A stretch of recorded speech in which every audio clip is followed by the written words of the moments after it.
Okay, in this video I'm gonna go over everything you need to know to grow your calves. If you have long limbs, if you have the worst calf genetics in the world, if nothing seems to be working, if you're a little bit insecure maybe, you're always wearing trousers, you're always wearing joggers, you don't wanna really wear shorts out and about, don't worry bro, I got you. There's still hope.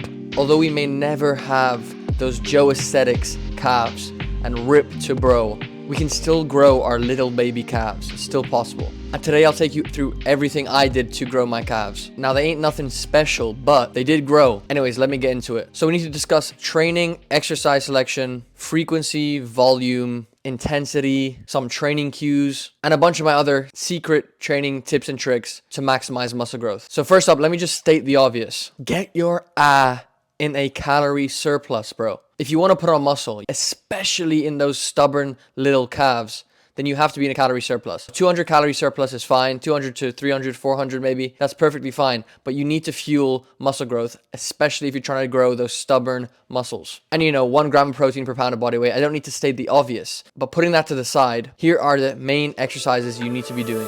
First up, we got the classic standing calf raise. So find a sturdy, safe, stable surface and stand with your feet around shoulder width apart and push through your toes to lift up your heels. This targets the gastrocnemius, giving you those defined diamond-shaped calves. Now you can do this body weights, you can do these single-legged, you can use the Smith machine, setting up a plate beneath you or a bench beneath you to hang off of. Or if you have one of those standing calf raise machines where you can pin load how much weight you want, use whatever you have in your gym, whatever's available to you, but this has got to be a staple in your calf training. Now to hit the soleus, so the lower calf, you need to be doing a seated calf raise variation. So sit on a bench, or if you have the calf raise machine, hopefully you do, place the weight on your knees and lift up your heels. As I said, this exercise develops the lower part of your calf for that well-rounded, balanced look to your legs. And next, this exercise is goated, fam. Don't neglect the leg press machine for calf gains. So position your feet on the leg press at the bottom of the platform and press through your toes. This exercise adds another form of resistance,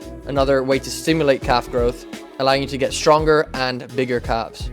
Also, for functional calf training, another way to grow your calves actually, and the science backs this up, is through your sports or through jump roping, through any high explosive cardio like basketball, football, rugby, or skipping, whatever it is. This also engages your calves and it improves obviously your agility, your endurance, your cardio, and is going to lead to more growth potentially. So, like with any muscle group, you need to progressively overload on your calves. Try add 2.5 to 5 pounds of weight each week onto these exercises, and or try get in 1 to 2 more reps each week on these exercises within the rep range you're working with. So if I do 10 reps on the seated calf raise the first week, next week I'm going to try hit 11 or 12. And don't forget consistency, okay? Your calf is a stubborn muscle group. Depending on how bad your calves are and how much you need to grow them, at least 2 to 3 times a week for optimal results. Now, your calves may heal faster or slower than other people. So depending on your ability to recover, depending on how sore you are, dictates whether you should train twice a week or 3 times a week. So if you're someone who gets sore, probably better to train them twice a week. If you don't get sore, train them 3 times a week. And if you do get sore, that's a good sign. You're working the calf muscles well. You've established a good mind-muscle connection. So if you are sore and you're saying, oh, I can't train my calves tomorrow or after tomorrow,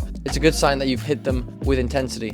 So obviously you're going to want to do 2 sets till failure on whatever exercise you're doing.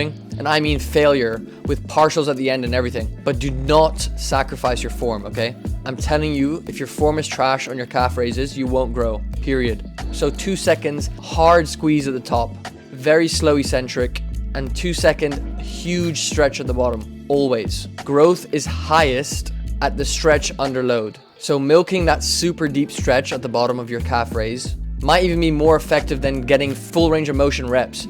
So make sure you're always getting that deep stretch on the calf raises. Doesn't matter if you can only get up halfway after doing that. Keep going, okay? Keep doing partials even. As long as you're hitting that stretch in the calf, that's gonna yield more growth. And don't be that person, as I said. Make sure you're doing it with proper form. Don't be that guy who's bouncing up and down on the calf raise machine trying to impress everyone in the gym. That guy in the gym who does that probably has tiny calves, bro. So do not copy him. Just go a bit lighter and really milk the painful stretch of the calf deep at the bottom and pause at the bottom. Also, ideally, you want to be training them fresh if they are extremely weak point for you. So not just after you finish your leg day as like some sort of afterthought when you're gassed and you're checked out of the gym already. So what helped me bring up my calves on my leg days is starting with calves first, when I'm most alert and have the most energy and I'm strongest. This really helped bring up my calves. Another thing, if you really want to bring up your calves, you got to do 2 calf exercises on your leg days. So this means 4 sets till failure of calf raises. So say you choose 5 to 6 exercises to do on leg day, all of which have 2 sets till failure.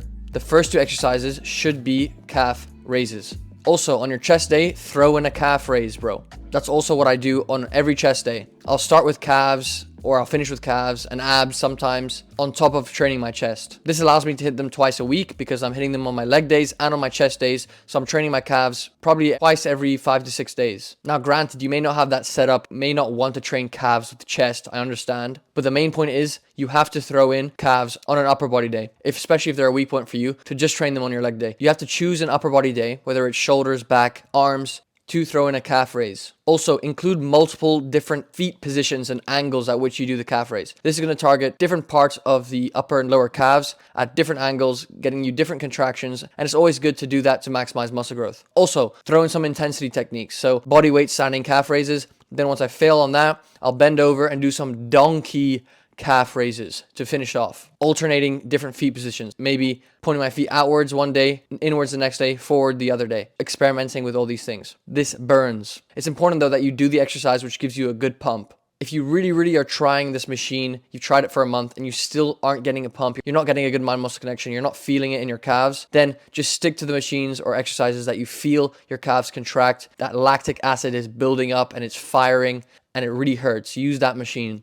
And as for rep range, generally most people respond to 10 plus reps. I typically keep mine between 10 to 12 reps with partials at the end, or maybe 10 to 15 reps, depends really. But for some people trying to establish the mind muscle connection and to feel that squeeze, it's better to use lighter weights, so maybe even 20 to 30 reps for your first set of calf raises. And then the next set, don't have a long rest period, maybe wait like 10 seconds or take 10 deep breaths and then go again, but try keep your form. This is something that's very effective at blowing up your calves. Short rest periods, high reps, high intensity for a couple sets. Also, to maximize calf growth, you want to be stretching your calves. Have a stretch routine in which you stretch your calves out. This is going to improve flexibility, which is going to increase the range of motion that you can do on your calf raises, which is incredibly important for growing your calves and is going to lead to more muscle growth and is also going to help you recover. And that's it, okay? Just remember, train hard, eat well, hit your calves first on your leg days and on your chest days. Alternate between those 3 main exercises, the leg press calf raise, the seated calf raise, and the standing calf raise. Go hard, push past failure. You know what you need to do. Also, quick announcement, your boy is partnering up with Barbell Apparel. Their hoodies are goated. I honestly love this brand. Perfect fitting.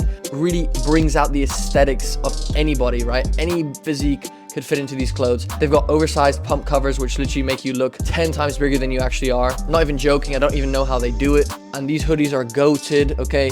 These are hoodies I wear most videos. So click the link in the description to browse the store and get yourself a whole new wardrobe. Get yourself some pump covers, some hoodies, shorts. They've got everything. You're looking dusty, bro. You need a new wardrobe. So go ahead and cop yourself some new clothes. So thank you for watching. Hope this helps, and I'll see you in the next video. Peace.